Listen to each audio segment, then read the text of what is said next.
It's good to have your company again, Scorpio. It's Dadhichi here from astrology.com.au. You know, you have to really diversify now. You can't rest on your laurels. You must, as shown by this 10th house, which is your career, and the new moon, which takes place on the very first of the month, look at what it is you're doing in your profession. We have Mars, one of your ruling planets, the new moon, Sun and Venus, and then a little later Mercury, all making their way into this critical part of your horoscope. In some systems of astrology, they would say that this is really the pinnacle of the horoscope, the most important part of the zodiac for an individual. This is an exceptional combination, having the Sun and Mars in the 10th house. Both of these planets gain what we call directional strength, giving a lift to your profession. The Sun, of course, during the month of August is in its own sign of Leo, which for you dominates your professional activities. Venus here makes you popular. You're able to really extend yourself, expand yourself, and to brand yourself, if I could put it that way. And having the new moon there shows us, especially here around the 7th, you're able to personalize that. You're able to do something new and to present your work in a whole new manner. It's competitive. It's a dog-eat-dog world out there. You've got to hustle to get what it is you want. There's no point sitting back waiting for the world to pass you by. So this new moon shows us that it's time for you to make the appropriate changes. And they will be positive. Look here around the 8th and 9th, the conjunction of the moon, one of your better planets, with Jupiter, another very good planet for you in the 2nd house of finance and income. The retrogression of a planet, as I've mentioned in the past, depending on which house it rules, may not be altogether a bad thing. Jupiter rules your 5th house, speculation, your 2nd house of finance. Here you can see it's retrograde, going stationary.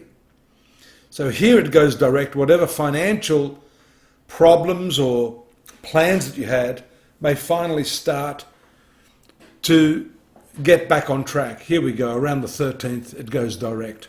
Notice Mercury moving into the 10th house around the 13th. This is the communication planet. It's also your networking planet. When I said hustle, don't take that in the wrong way. I simply mean you've got to work your backside off here. And this has to be through the connections that you've already made.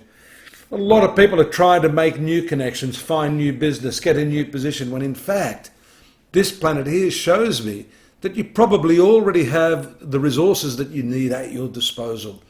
Here, the 11th house is your networking, your connections, your friendships, your associations, your social connections, all here transiting in your 10th house. So there's a strong and dominant link here, with Mercury being the most elevated, one of the most elevated planets here with the rest in your 10th house. So use the resources at your disposal. Creativity is strong here around the 17th and 18th.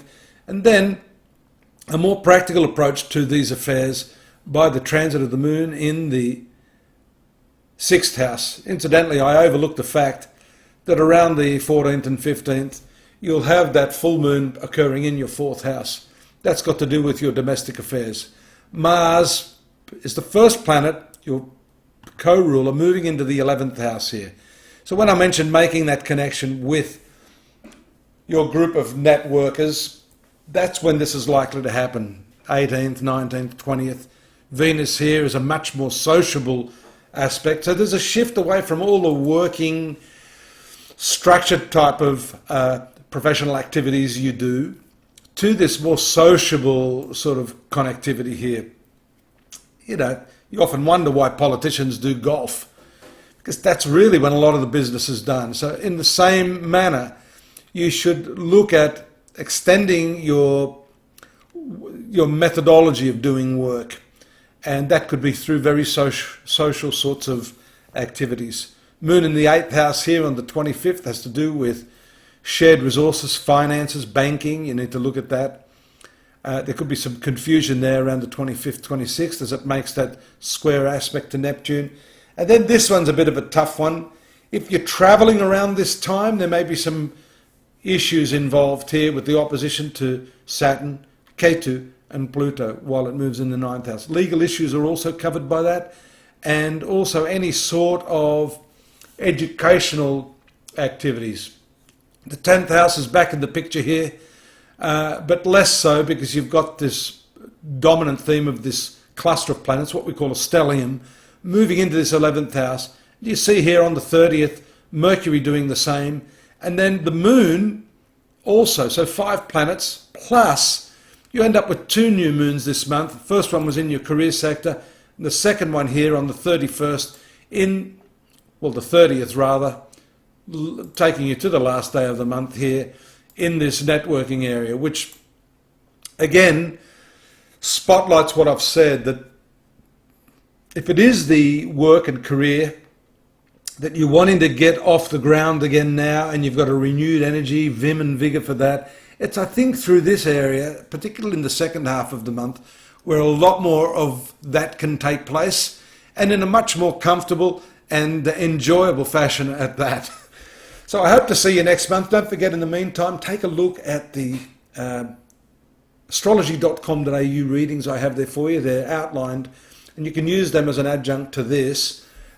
Personal readings are a good idea if you're looking to get a bit more knowledge or make some more sense of your personal horoscope. The best way to do that, of course, is to get me to draw up your horoscope based upon your time, your place of birth, and then we can uniquely look at what these planetary transits mean for you. See you next month. Bye-bye.